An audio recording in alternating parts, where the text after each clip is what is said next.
If you're ready to start your own podcast, go for it. Remember, the world needs your voice.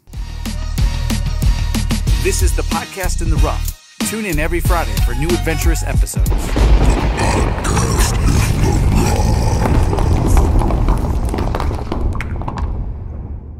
Welcome back to another great episode of the Podcast in the Rough. I'm your host, Zebulon Thomas, and this is episode 156.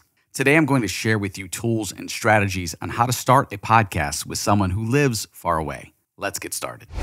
The beauty of podcasting is that it can connect people from all corners of the globe. But how do you actually make it work when your co-host is miles away? Here is a simple step-by-step guide to setting up, recording, and maintaining a successful long-distance podcast.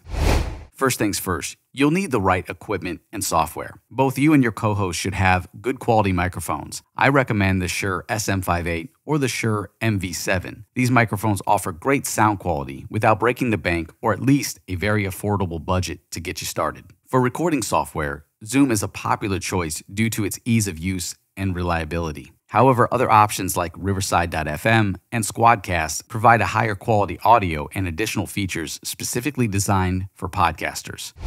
Editing process. Editing can make or break your podcast. If you're starting out, Audacity is a free and powerful tool.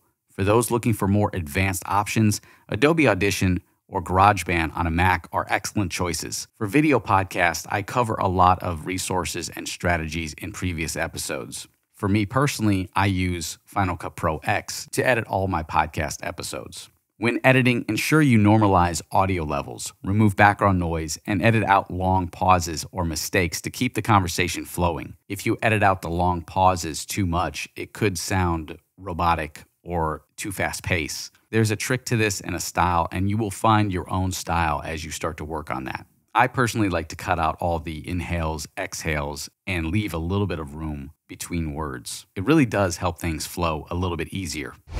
When it comes to sharing files, this can be easily done via Google Drive or Dropbox, allowing both of you to review and contribute to the final edit. Show ideas and topics. Now let's talk about content. When you're separated by distance, it's important to plan engaging and dynamic content to keep the energy up. Here are a few ideas. Number 1, interview experts together. Invite guests who can add value to your topics. Conducting interviews with experts can provide fresh perspectives and keep your audience engaged. Number 2, storytelling. Share personal stories or case studies related to your niche. Alternating storytelling can create a captivating narrative. Number 3, debate-style episodes. Pick a topic and have a friendly debate. This format can be lively and engaging for listeners. Scheduling time. Scheduling can be tricky when you're in different time zones. Use tools like Google Calendar or Doodle to find common free time. Stick to a consistent schedule to maintain regularity and build a loyal audience. The benefits of long-distance podcasting. Now, you might be wondering, what are the real benefits of podcasting with someone who lives far away? Number 1, diverse perspective. You and your co-hosts bring different experiences and viewpoints, enhancing the content. Number 2, broader network. Your combined networks can expose your listener base and open doors for guest opportunities. Number 3, flexibility. Long-distance setups can offer more flexibility in scheduling, allowing you to podcast from anywhere. Value and excitement. Podcasting can bring immense value and excitement into your life. It's a platform to express your ideas, share knowledge, and connect with listeners globally. The thrill of seeing your audience grow, receiving feedback, and knowing that your content makes a difference is incredibly rewarding.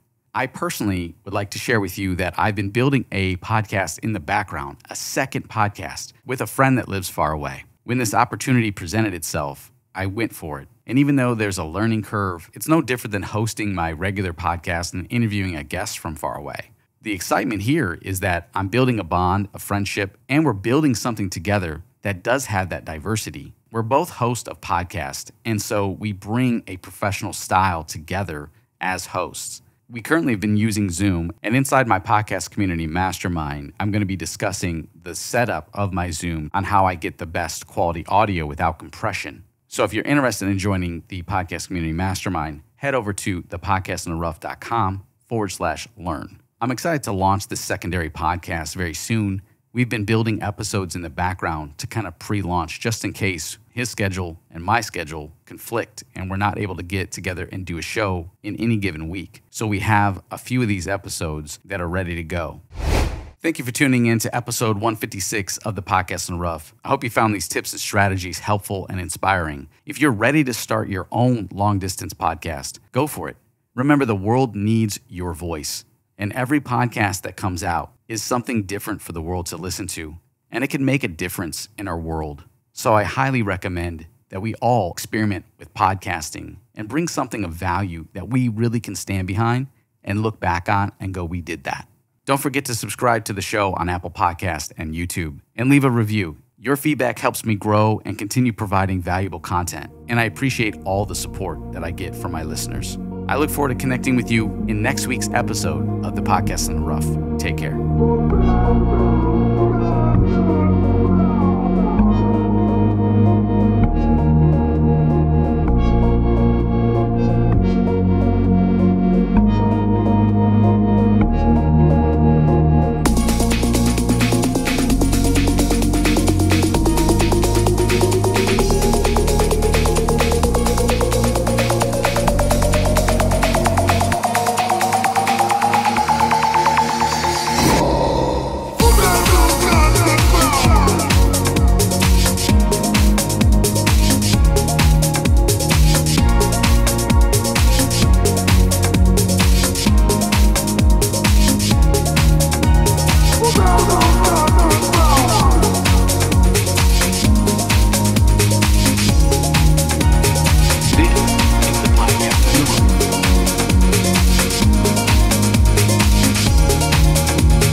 This is the Podcast in the Rough.